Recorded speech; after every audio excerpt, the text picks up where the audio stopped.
Shalom, damai di hati, Bapak Ibu Saudara-saudara yang diberkati dan dikasihi oleh Tuhan kita Yesus Kristus. Kembali saya Pendeta Feralina Lahiwu menyapa Bapak Ibu Saudara-saudara semua. Kiranya kita semua dalam keadaan yang diberkati oleh Tuhan. Saya pendeta jemaat yang ada di Jemaat Kemim Getsemani Madidir. Saya bersyukur kepada Tuhan ketika kita semua boleh dipertemukan dalam channel YouTube Pendeta Feralina Lahiwu. Dan saat ini kita masuk pada Minggu Sengsara yang pertama. Kita bersyukur karena Tuhan masih terus menjaga dan memberkati kehidupan kita semua. Saudara-saudara, saat ini saya akan men-share kebenaran firman Tuhan sesuai dengan pembacaan Gemim di minggu yang berjalan dari tanggal 6 sampai 12 Maret 2022, yaitu terdapat dalam kitab Yesaya pasal 58 ayat 1 sampai ayatnya yang ke-12. Sebelum kita akan membaca firman Tuhan, mari kita berdoa. Ya Tuhan Allah, saat ini kami akan membaca dan merenungkan firman-Mu. Biarlah kiranya Engkau memberikan kami hikmat, agar dengan hikmat Tuhan kami mampu mengerti dan memahami apa isi firman-Mu di saat ini. Sehingga di minggu-minggu sengsara ini Tuhan, kami memasuki minggu sengsara yang pertama, kami dapat memaknai akan arti kasih Tuhan di tengah-tengah kehidupan kami. Bahkan lewat pembacaan firman saat ini, kami dapat memberlakukan kebenaran firman-Mu dalam kehidupan kami. Berfirmanlah Tuhan, kami telah siap untuk mendengarnya. Amin. Saudara-saudara, marilah kita membaca bagian ini secara bersama-sama. Yesaya pasal 58 ayat 1 sampai ayatnya yang ke-12. Lembaga Alkitab Indonesia memberi judul Kesalehan yang Palsu dan yang Sejati. Serukanlah kuat-kuat, janganlah tahan-tahan. Nyaringkanlah suaramu bagaikan sangkakala. Beritahukanlah kepada umatku pelanggaran mereka, dan kepada kaum keturunan Yakub dosa mereka. Memang setiap hari mereka mencari aku, dan suka untuk mengenal segala jalanku, seperti bangsa yang melakukan yang benar, dan yang tidak meninggalkan hukum Allahnya. Mereka menanyakan aku tentang hukum-hukum yang benar. Mereka suka mendekat menghadap Allah. Tanyanya, mengapa kami berpuasa dan engkau tidak memperhatikannya juga? Mengapa kami merendahkan diri dan engkau tidak mengindahkannya juga? Sesungguhnya pada hari puasamu, engkau masih tetap mengurus urusanmu, dan kamu mendesak-desak semua burumu. Sesungguhnya kamu berpuasa sambil berbantah dan berkelahi serta memukul dengan tinju dengan tidak semena-mena. Dengan caramu berpuasa seperti sekarang ini, suaramu tidak akan didengar di tempat tinggi. Sungguh-sungguh inikah berpuasa yang kukehendaki, dan mengadakan hari merendahkan diri, jika engkau menundukkan kepala seperti gelaga, dan membentangkan kain karung dan abu sebagai lapik tidur? Sungguh-sungguh itukah yang kau sebutkan berpuasa, mengadakan hari yang berkenan pada Tuhan? Bukan, berpuasa yang kukehendaki ialah supaya engkau membuka belenggu-belenggu kelaliman dan melepaskan tali-tali kuk, supaya engkau memerdekakan orang yang teraniaya dan mematahkan setiap kuk, supaya engkau memecah-mecah rotimu bagi orang yang lapar dan membawa ke rumahmu orang miskin yang tak punya rumah. Dan apabila engkau melihat orang telanjang, supaya engkau memberi dia pakaian dan tidak menyembunyikan diri terhadap saudaramu sendiri. Pada waktu itulah terangmu akan merekah seperti fajar, dan lukamu akan pulih dengan segera. Kebenaran menjadi barisan depanmu, dan kemuliaan Tuhan barisan belakangmu. Pada waktu itulah engkau akan memanggil, dan Tuhan akan menjawab. Engkau akan berteriak minta tolong, dan Ia akan berkata, ini aku. Apabila engkau tidak lagi mengenakan kuk kepada sesamamu, dan tidak lagi menunjuk-nunjuk orang dengan jari dan memfitnah, apabila engkau menyerahkan kepada orang lapar apa yang kau inginkan sendiri, dan memuaskan hati orang yang tertindas, maka terangmu akan terbit dalam gelap, dan kegelapanmu akan seperti rembang tengah hari. Tuhan akan menuntun engkau senantiasa dan akan memuaskan hatimu di tanah yang kering dan akan membaharui kekuatanmu. Engkau akan seperti taman yang diairi dengan baik dan seperti mata air yang tidak pernah mengecewakan. Engkau akan membangun reruntuhan yang sudah berabad-abad dan akan memperbaiki dasar yang diletakkan oleh banyak keturunan. Engkau akan disebutkan yang memperbaiki tembok yang tembus, yang membetulkan jalan supaya tempat itu dapat dihuni. Demikianlah firman Tuhan. Sekali lagi, shalom, damai di hati. Saudara-saudara yang saya kasih dalam Tuhan kita Yesus Kristus, saat ini kita sudah membaca kebenaran firman Tuhan dalam kitab Yesaya pasal 58 ayat 1 sampai ayatnya yang ke-12. Saudara-saudara, Yesaya ini adalah seorang nabi yang dipilih dan diutus oleh Tuhan.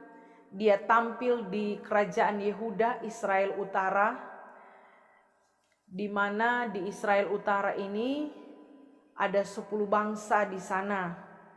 Dan Yesaya tampil pada saat kerajaan Israel Utara ini sedang menjelang keruntuhannya di bawah kekuasaan bangsa Asyur. Bangsa Asyur ini adalah bangsa yang kuat, ya, negara tetangga Israel, dan pada saat itu mereka menjadi ancaman bagi bangsa Israel. Dan Yesaya bekerja pada zaman 4 raja, yaitu Raja Uzia, Raja Yotam, Raja Ahaz, dan juga Raja Hizkia. Namun saudara-saudara, dia masih hidup sampai pada zaman Raja Manasye. Dan di bawah pemerintahan raja ini, ia mati martir yang sangat kejam, karena dia menentang perbuatan-perbuatan jahat dari Raja Manasye. Dan menurut sejarah, Yesaya ini dimasukkan ke dalam batang kayu yang berlubang, lalu ia digergaji sampai terpotong 2 badannya.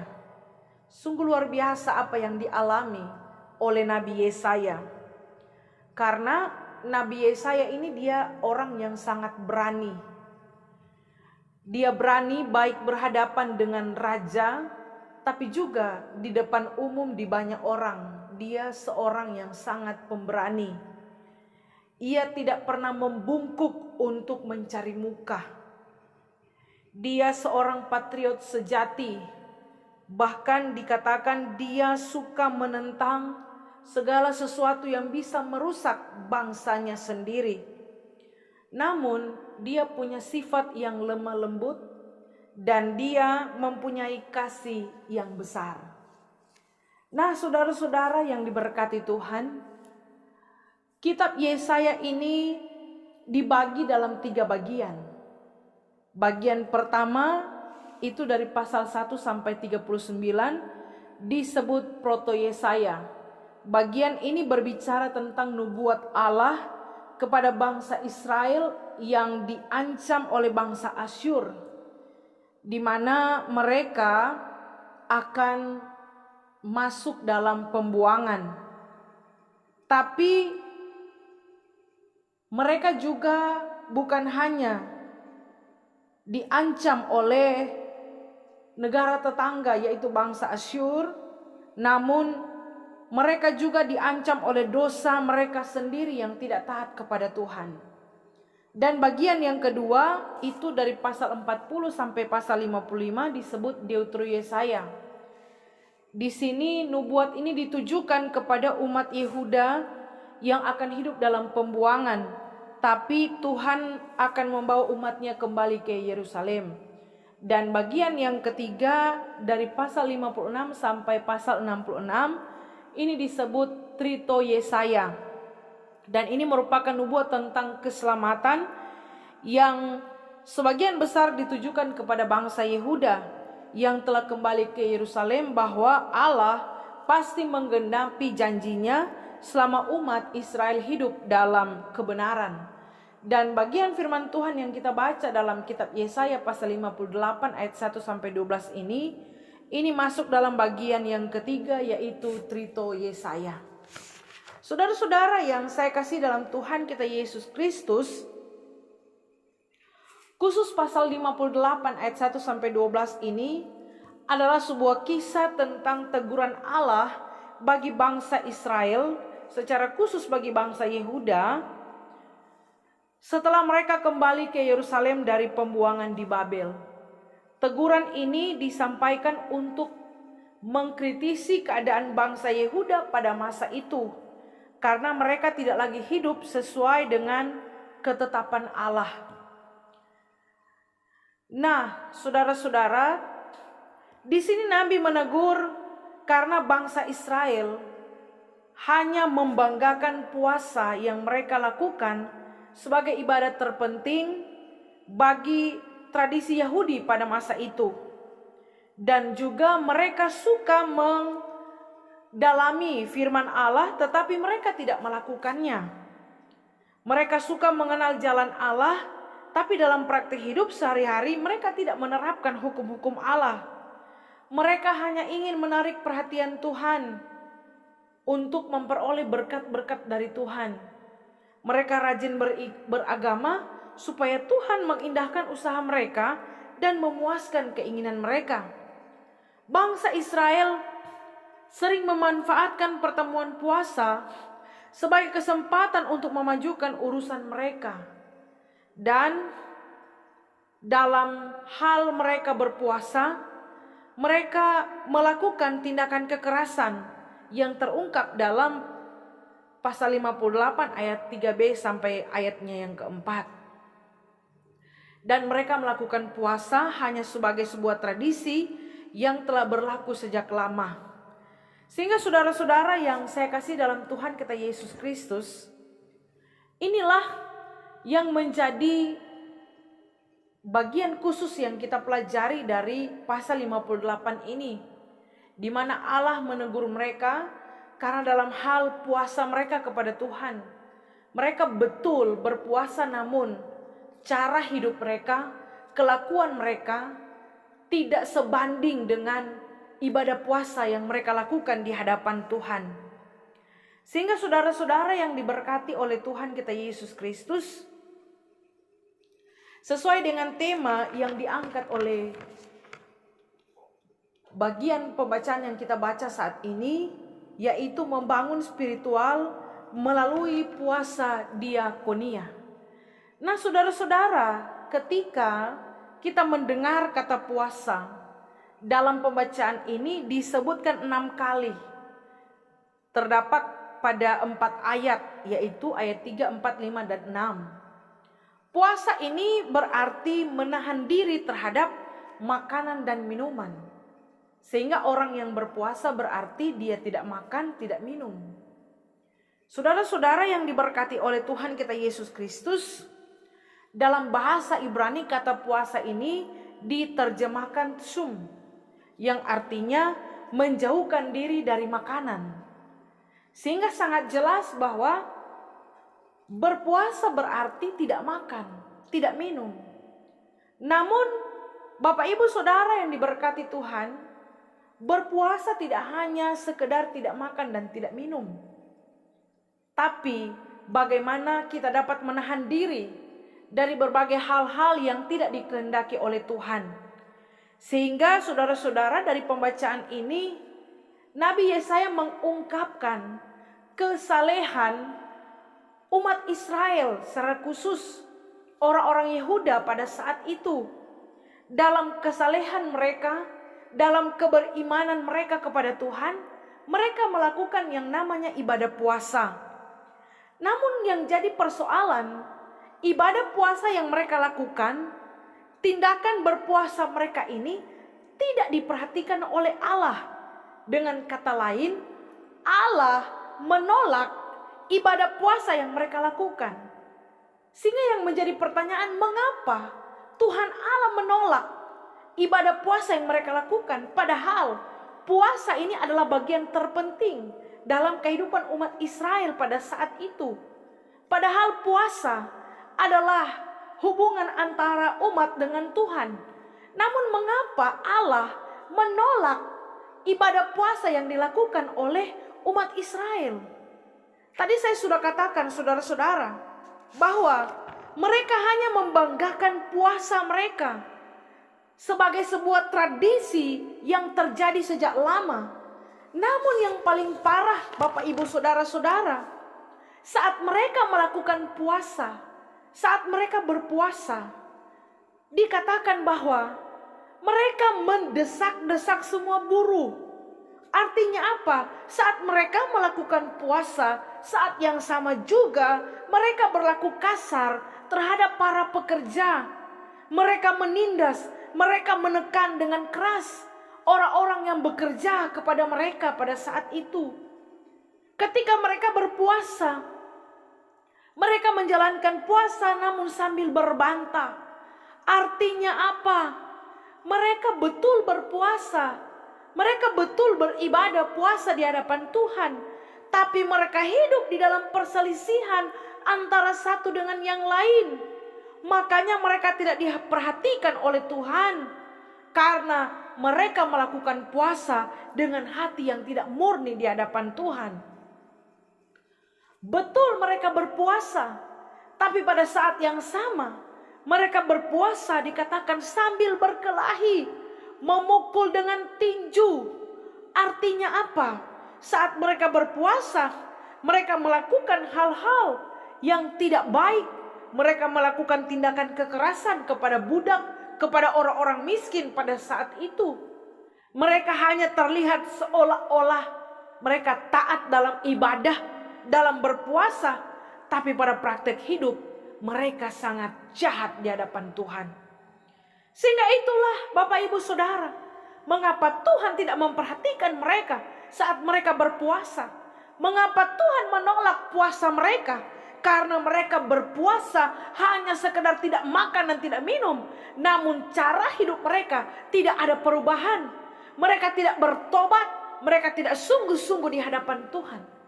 Sehingga saudara yang diberkati oleh Tuhan kita Yesus Kristus, saat kita berpuasa, tentunya secara teknis kita punya beragam macam teknis dalam hal berpuasa, baik jam, waktu, ya,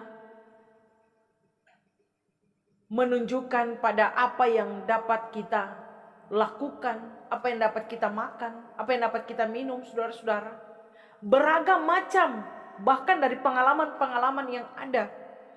Namun saudara-saudara yang dikasihi dan diberkati oleh Tuhan kita Yesus Kristus, puasa yang diinginkan oleh Tuhan menurut pembacaan ini, dikatakan bahwa berpuasa yang kukehendaki di ayat 6, ialah supaya engkau membuka belenggu-belenggu kelaliman dan melepaskan tali-tali kuk, supaya engkau memerdekakan orang yang teraniaya dan mematahkan setiap kuk. Jadi saudara-saudara, puasa yang diinginkan oleh Tuhan yang pertama adalah hidup dalam pertobatan yang sungguh-sungguh. Membuka belenggu kelaliman artinya apa?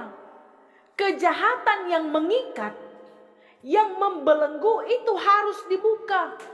Artinya kejahatan itu harus dihentikan. Stop baking jahat. Stop baking kelakuan busu. Stop baking kelakuan yang tidak bagus. Stop baking kelakuan jahat. Karena saat ini kita masuk dalam minggu sengsara yang pertama, saudara-saudara.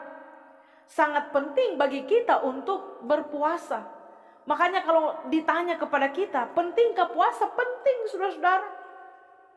Sehingga dalam saat kita berpuasa, betul-betul kita hidup dalam pertobatan yang sungguh di hadapan Tuhan. Melepaskan tali-tali kuk, memerdekakan yang teraniaya, mematahkan kuk. Artinya apa?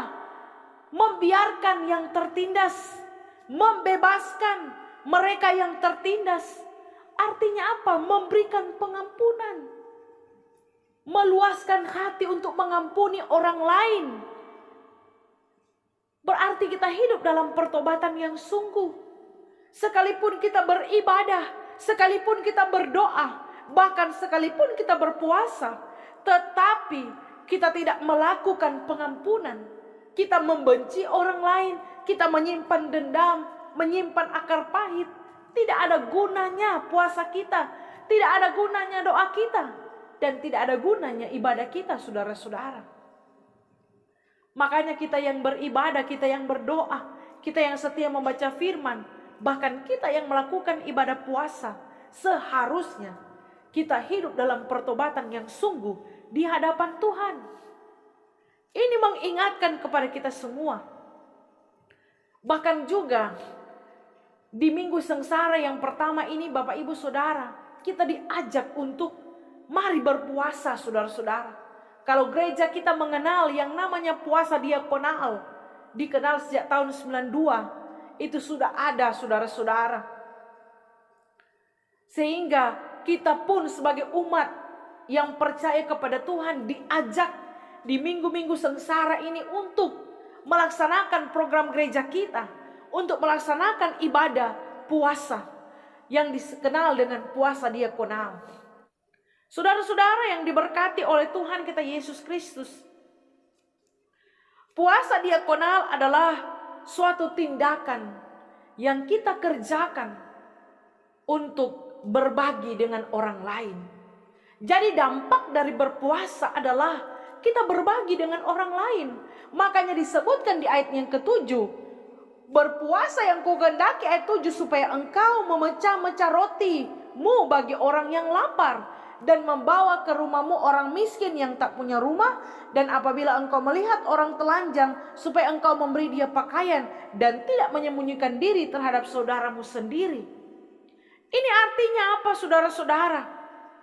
Pesan firman Tuhan yang kedua, kita harus memiliki hati yang peduli dengan orang lain. Kalau kita orang yang giat berpuasa, tidak mungkin kita menutup mata, menutup diri terhadap orang lain. Kalau kita orang yang giat berdoa, giat beribadah, hidup dalam persekutuan, kita harus memiliki hati yang peduli dengan orang lain.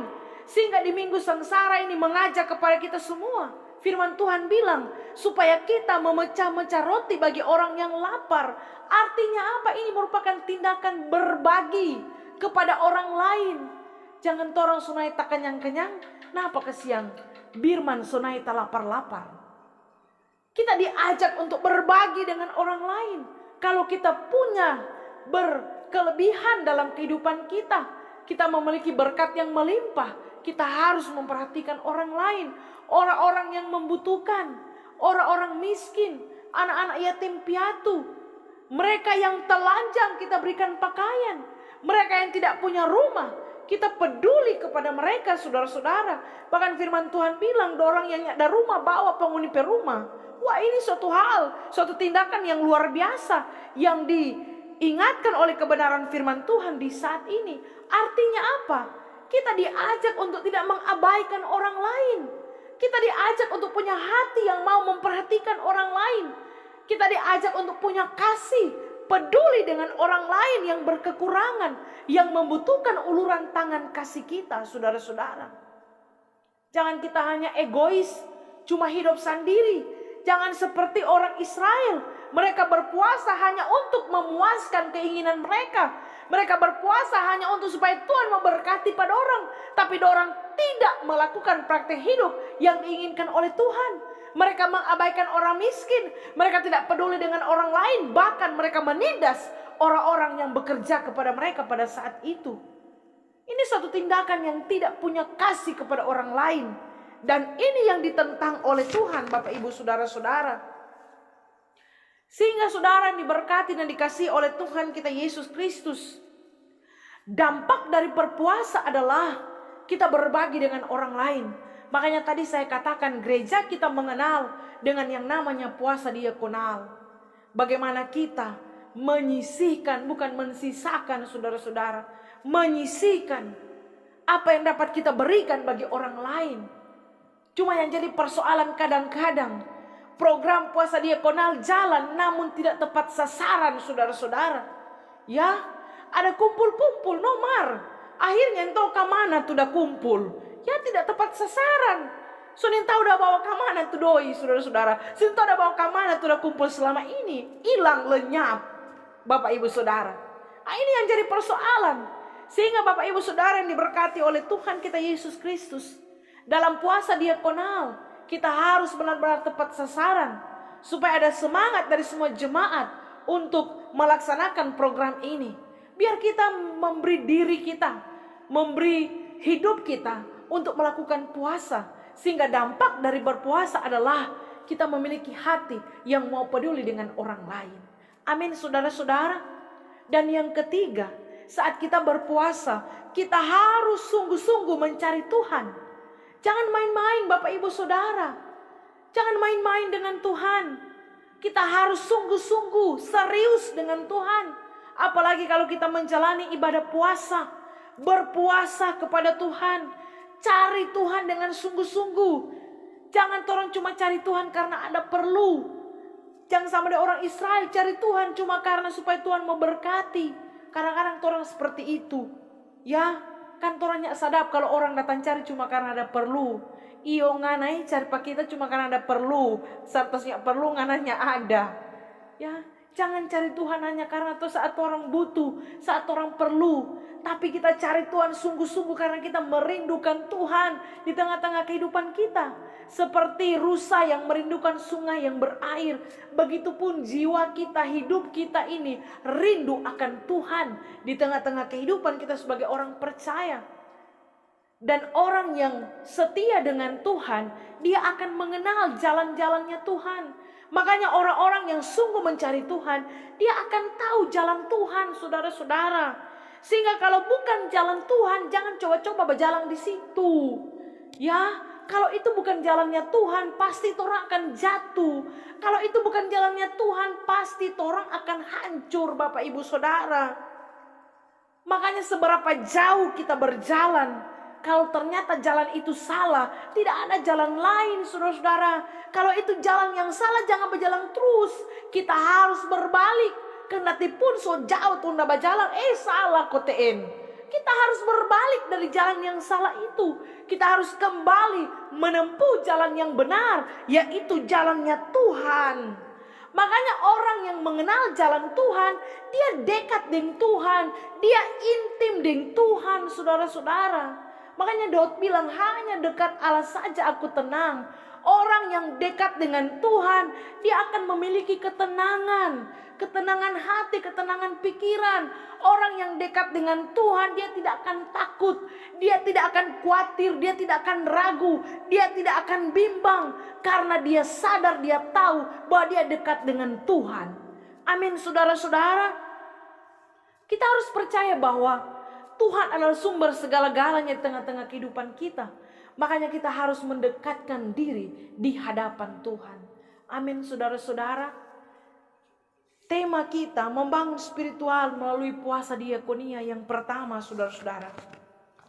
Membangun spiritual, kita harus hidup dalam pertobatan yang sungguh-sungguh di hadapan Tuhan. Membangun spiritual dengan puasa diakonia, kita harus memiliki hati yang peduli dengan sesama. Sebagai orang-orang percaya, mari kita gunakan momen, kesempatan di minggu-minggu sengsara ini mengambil bagian untuk puasa diakonal, untuk supaya dampaknya kita bisa berbagi dengan orang lain. Dan yang ketiga, membangun spiritual, kita harus sungguh-sungguh mencari Tuhan. Karena bersama dengan Tuhan kita akan mampu melewati kehidupan ini. Amin, saudara-saudara.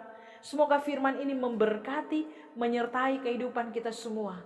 Mari kita ambil bagian untuk berpuasa, agar supaya spiritual kita, rohani kita bisa terbangun, nama Tuhan dimuliakan di tengah-tengah kehidupan kita. Semoga firman ini memberkati kita semua. Terpujilah nama Tuhan. Amin. Mari berdoa.